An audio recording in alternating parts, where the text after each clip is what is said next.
am writing my next standalone novel by hand with pen and paper to protest generative AI. I have made no secret of my many political views, but especially my stance on Gen AI. And yes, it is personal. At least one learning model was confirmed to have stolen my Blackwing novella series as part of its training a couple of years ago. No, I did not give permission. No, I have not received any recognition or compensation, just like millions of other authors. There's also been rumors and talk of multiple writing softwares, including Microsoft Word, scraping even private documents to train their AI systems. So while all of my published books to date have been written on the computer, I bounce between Microsoft Word and Scrivener depending on the needs of the story. For this particular project, I'm going to keep it as far away from digitization as possible for as long as possible. Obviously, at some point, I will have to plug in the manuscript just to send it to my literary agent, but that is several months, if not years, down the line. So first things first, we need a story idea. Now, I'm the type of author who never runs out of ideas. I get them all the time. Usually, I can't write them right away, especially these days with so many other projects going on, so I jot them down and put them in my ideas folder for times like this. Now, I already have 3 ongoing book series, Citadel, Blackwing, and Heart of Iron, which is based on my CaFae Latte TikTok series, so I am not going to be starting another series. I have mentioned an idea in the past of Magic Murder Bridgerton, but I'm still in the process of world building that one. There are going to be dozens of characters, all with different needs and desires, all from different parts of the Empire. There's politics, a murder mystery, the timeline's going to be wonky. It's just not a good project for something like this. I will, however, show you the map that I am working on. This is one country and the main thing, and then these are like a couple of other countries for foreign dignitaries. Yeah. Also, this particular project is going to take even longer than writing a novel typically does for me, and I would like that Bridgerton-inspired book to be published while that franchise that inspired it is still popular. That still left me with 12 options, just what's stored on my computer, ranging from epic fantasy adventures to a YA story inspired purely by my family dogs, historical settings to futuristic, and everything in between. So I decided to narrow it down further to story ideas that have less physical action, at least compared to what I usually write. The medium I'm choosing for this, pen and paper, lends itself to a slower, more ponderous kind of story than the major fight scenes and battles that I typically write. To further limit the amount of time I spend online, I also wanted a story that required little to no research. So that narrowed it down to 4 ideas. Now, normally I think of worlds and characters first, plot second. This means that each story idea I get could go a variety of different ways with different tones, themes, and it takes me a while to settle on the right one. Ideally, for this project, I would start a story that already has at least the bare bones of plot outlined. And as it happened, 2 of the remaining 4 story ideas do have bare-bone plots. The first is a political fantasy inspired by bride shows of Russian and Byzantine empires. Think The Bachelor, but for a king or prince. That's how the Queen of Russia was chosen for centuries. The main character would be one of 5 to 7 final contestants trying to be queen, which is already difficult, but it's complicated by the fact that an assassin is picking them all off one by one. I'm moving my phone because I have written down my script, and I am reading that as I do this video, as I do all my videos. The second idea was inspired by the Smile franchise, staring at the ceiling at night because you're too scared to go to sleep or even close your eyes. It's not fun, but it does sometimes inspire good story ideas. In this case, I had this dumb thought of what if the Smile Demon ran into the Vulcans from Star Trek the alternate original series. You know, the touch telepaths that just recently survived a genocide. What would win it? Like, would their logic-based society and touch telepathy win out over the fact that every single one of them is traumatized by Nero's attack? Like, obviously, I would change a few things so I don't get sued by either entity, but that's already done. All you gotta do when you have an idea like that is you boil it down to the bare bones parts. In this case, you got a monster representing trauma, and touch telepaths traumatized by mass violence. And then you build your own world and characters from there. Probably gonna go with Demon v Vulcans. It's been taking up a lot of brain space for a while. It's also one of the simplest ideas that I have, which will make writing the story easier as I won't have to look up my references or character charts or whatever. I can just go. The next step will be fleshing out the world building and characters, and then either outlining at the same time or doing the outline immediately after that. It always depends on the story, so stay tuned. am writing a standalone fantasy novel by hand with pen and paper to protest generative AI. Here's how it's going. I am also in Minnesota, where it is 86 degrees outside and my air conditioner is a loud, clunky piece of shit. Hence, the POS look of my hair. I don't like starting the first draft until I have the world, characters, and plot figured out, so this week I'm focusing on world building. I'm using a journal that a fan gifted me that I've kept in storage with the others until it was its moment to shine. Every author has a stash of notebooks we keep on reserve for moments like this. Normally, I am not a fan of spiral bound, but I plan to rip out these pages and organize them so I can rewrite the notes in my big, chunky book that's going to be my manuscript, so in this case, it turned out great. World building can be intimidating, so I like to start with what I know the story needs. And what this story needs is an ethnic group that has touched telepaths that recently survived a genocide. So let's start there. The cause of any genocide can usually be attributed to one thing. A group of scapegoated people has resources that a more powerful state wants. This means our telepaths need to be different enough culturally to be scapegoated by wider society and also have access to valuable resources. Land, raw materials, trade routes, whatever. The telepathy itself is reason enough to be scapegoated, at least by outsiders, so that's built in. Let's focus on resources. Because these telepaths are directly inspired by the Vulcans from Star Trek, I decided to give them a desert homeland, and one of the most common resources in the desert? Oil.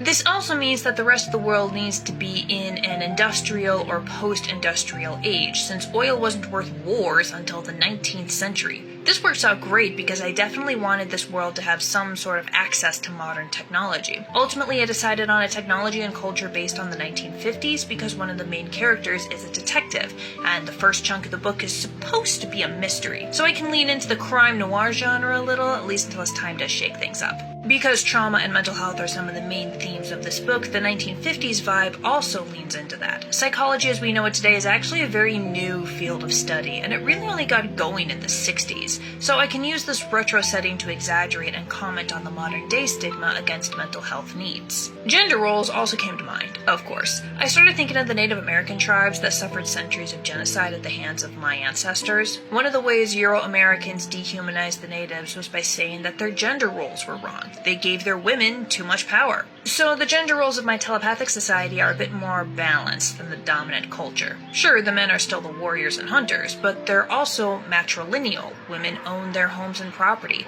and they have much more significant religious roles. Women's labor also is not belittled, because surviving in the desert doesn't give much wiggle room for debating whether hunting meat or making clothes to protect you from the sun are more valuable. You need both, so you respect both. On the flip side, the oppressive society would be much more patriarchal and sexist. We're going to see this play out with the characters because the detective is a guy from our oppressive society, and so far the only named character I have is a telepathic woman named Vira. Not only did she survive the genocide, but she is in a very powerful social and political position among her people, power that she is using to hunt down these mind demons. That's something that is just incomprehensible to our chauvinistic detective. You world build well enough, and the conflict writes itself. And no, there will not be an enemies to lovers arc. I doubt there will be any romance in this book at all. It doesn't really come naturally to me. Anyway, this ties back very well with our themes of mental health, because there is a gender bias that reflects the real world. Men are far less likely to seek help than women. Men are less likely to share their emotions and be vulnerable than women. And this is why men are far more likely to hurt themselves or others, because the root causes of their volatile psyche go unaddressed. There's obviously more. Once you find your stride with world building, you really just have to coast on that momentum. I'll keep pecking away at this until the world is fleshed out enough to drop some characters into it. I am handwriting my next standalone novel with pen and paper to protest generative AI. Here's how it's going. I spent a good chunk of the day world building, filling about half of the spiral-bound journal that I've been using for these notes. I'm focusing on the history of the city that's going to be my main setting, as well as the nearby desert. It's not just a physical setting, but the culture and religion of the people are center stage. Multiple peoples, as cities tend to attract multiple ethnicities, especially those in an industrial or post-industrial age. We have a dominant culture, we have the telepaths culture that recently survived a genocide, and a couple of others to help provide balance and indicate a larger, more connected world. And of course, I need to figure out the powers, abilities, and needs of the mind demons, our primary villain. These guys are inspired by the monster from the Smile franchise, and while they both represent trauma and require human hosts, I've made mine different enough to be their own thing. This story is more about communal trauma and how violence can spread like a disease, and that had a pretty big impact on how the monsters operate. Since I decided to make them the twisted spirits of telepaths who died in horribly traumatic ways, I should probably stop calling them mind demons and start calling them ghosts. That'd be a little more appropriate, but At the same time, I also have a good idea of the main characters. Vira is the only named character that I have so far. She's a telepathic priestess, which also makes her something of a therapist, as that's a major role for holy people in her society. This also, naturally, puts her on the front lines of tracking, hunting down, and handling those pesky mind demons. Those of you who've read my other books may recognize my favorite archetype of stone-cold badass woman with a heart of gold. That's Vira. We have a detective from our dominant, oppressive society who kicks off the plot by investigating a murder mystery that, spoiler, leads to him getting possessed by a mind demon. Detective also has a rookie partner whose cultural background is very similar to Ireland, oppressed by an empire for centuries, but also a significant tool in that empire's subjugation of others, like our telepaths. And then we have two mind demons with very different ideas of how they should live their lives, because they have to feed off of negative human emotion. They don't have a choice. Abstaining from that is like a wolf abstaining from meat. It's not gonna end well. One of them is our classic villain, the I died and I'm gonna make it everyone else's problem type of antagonist who relishes the pain and misery they cause. And the other is like, dude, just have your human host go to therapy. Those sessions are basically all-you-can-eat buffets. Obviously, it's a lot more complicated than that, but those are the 5 main characters. They also come with a supporting cast. The veteran detective has a wife and at least 1 kid. His rookie partner has a dad who fought in the war. Vira has a whole retinue of assistants and bodyguards. And then, of course, there are other characters in the groups that grew naturally from this type of city with this type of history, like the extremist group that came out of survivors of the genocide. They're pissed because there hasn't been an official apology for the atrocities that happened over a decade ago, never mind any moves for reparations, and hate crimes against telepaths are still sky high. So they're kind of a Black Panther / American Indian movement group founded in the city to patrol their neighborhoods and protect their communities, and immediately moving to the top of law enforcement shit list because they're a major threat to the current status quo. This is what happens when someone with a bachelor's in both history and social justice decides to have a career in writing. From here, I can solidify the profiles of those main characters and even get some of the minor characters figured out, and once that's done, I can start outlining. I'm handwriting a novel with pen and paper to protest generative AI. Here's how it's going. My cultures and characters finally have names! I am terrible with names and titles, so I tend to put them off until the very end. Different authors have different methods of name generating. If you're writing a story that takes place in the real world, then your job is pretty easy. Just look up names for that culture at that time period and pick one. But for an epic fantasy like this, we need to get a little more creative. One of my favorite methods is using Google Translate. I plug in some words that I think match the character or culture, or at least what that culture thinks of itself, and then I write the translated word backwards. Sometimes I use more than one language, so I have a wider variety. Once I have a few different words, I have a bunch of sounds to mix and match. Repeat until everything that needs a name has a name. I had a lot of freedom here because so far the only named character I had was Vira. So long as at least a few other names from her culture matched her vibe, then we were good to go. I chose Arabic for the telepaths for a few reasons. The one is that these guys, the Samarians, as they are now known, live in a desert similar to the Sahara. So their environment and their treatment of the dead is akin to ancient Egypt. Most modern Egyptians now speak Arabic. The other reason is that, as mentioned in the previous video, these guys recently survived a genocide. And what's the biggest genocide happening in the modern day? Yeah. I guess if I really wanted to drive the point home, I could have had the oppressive dominant society have a language based on Israeli, but because I pulled from Confucianism for a good chunk of their religious beliefs, I initially tried for Chinese and Japanese, which was a major struggle even when I tried using Greek to tie them both together. I came up with some decent names, but ultimately decided to scrap it entirely and use a combination of Latin and Greek with a lot more success. It also continues to work thematically because even though nobody's hands are clean, historically speaking, Western civilizations with their roots in Roman empires and Greek city-states have been particularly known for their colonization, imperialism, and ongoing oppression of world societies for the past, 500 years or so. The Samarans don't really have surnames so much as clan names, and to make my life easier, I just pulled from animals that live in the desert. The dominant culture, the Glavarian Republic, do have traditionally Western surnames, as well as our third culture, the Ralda, whose position in this imperial culture is based on Ireland, oppressed by the imperial power, but also helping it oppress others. So currently, our named characters are Priestess Vyra, a telepath hunting down mind demons, Detective Barrick Kofa, who gets possessed by a mind demon at the start of the book, his rookie partner Calantane, and a couple of mind demons, who don't really have names because they don't really have a culture, but Vyra dubs one of them Nymus and the other Raza. So now we have a solid base, some main characters, a city for them to run around in, solid themes, and a good idea of where I want the story to go. Next step will probably be outlining. I am writing a novel by hand to protest generative AI. Here's how it's going. That's a good thing, I promise. I did enough world building and character creation that I felt confident enough to move to the next step, outlining.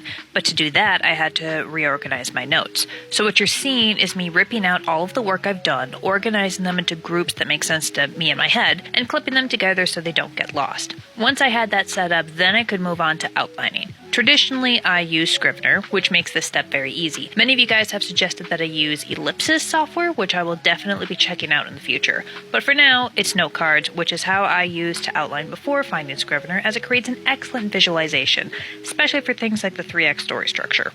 Okay, so this is the entire story outline. That first column is Act 1. Last column here is Act 3. The middle 3 are Act 2, with the midpoint happening right around there. The different colors are different character POVs. You can see we got a lot of red and green. Those are the two detectives. Priestess Vyra is the bright yellow. And then there's a mystery character over there that I'm not going to tell you because of spoilers. So now they're all bound up nice and tight. I'm going to put them in this little pencil case that I just got from Walgreens a couple of days ago. I've got some spare index cards in case I get ideas for new scenes or I have to redo the outline for whatever reason, which will probably happen because I usually do need to redo outlines.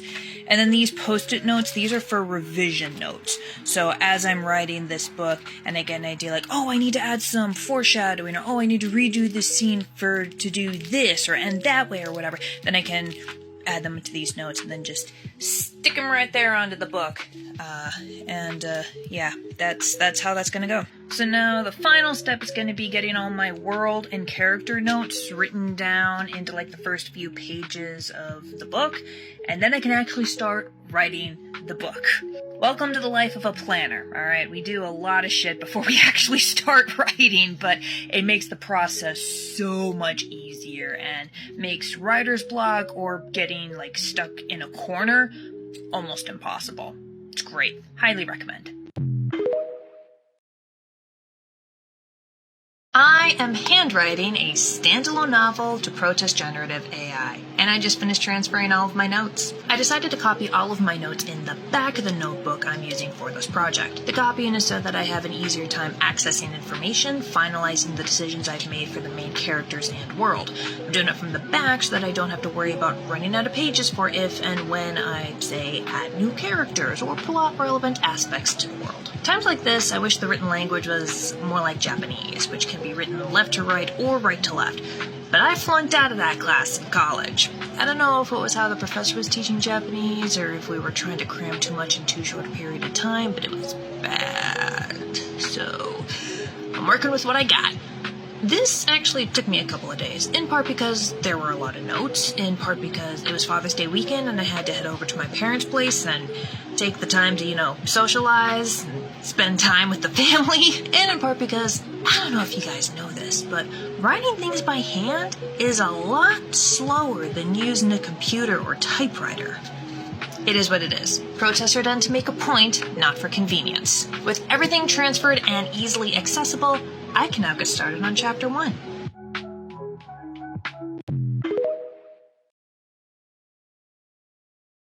This AI will write your stories for you. I would literally rather write my next novel by hand.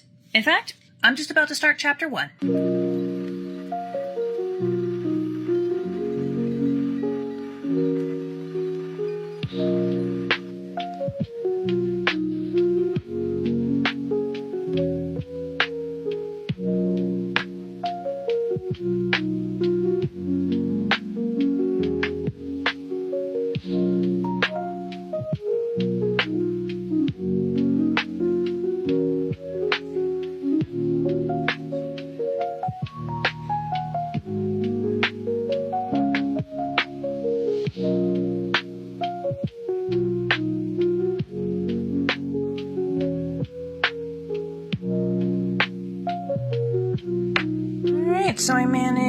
11 pages today, which is not bad. Not bad at all.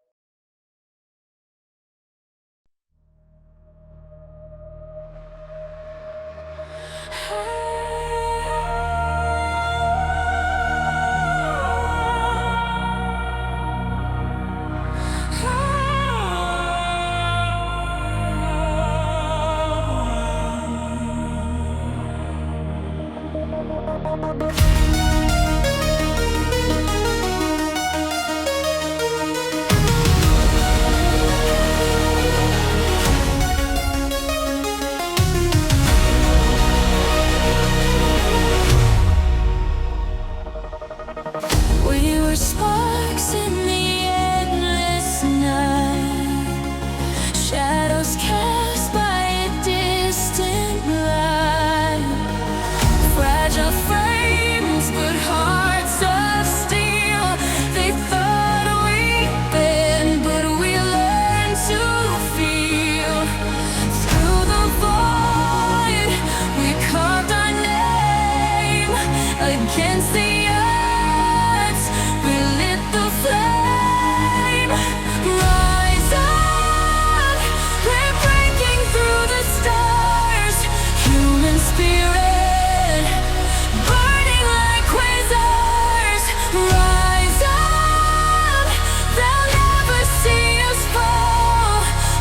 small voice, but it echoes through it all. They said we'd crumble, they said we'd fade, but we are storms that the heavens made.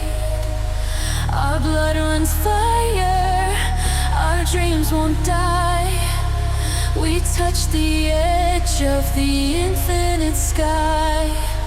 Through the dark we find our way, turn the night into endless day.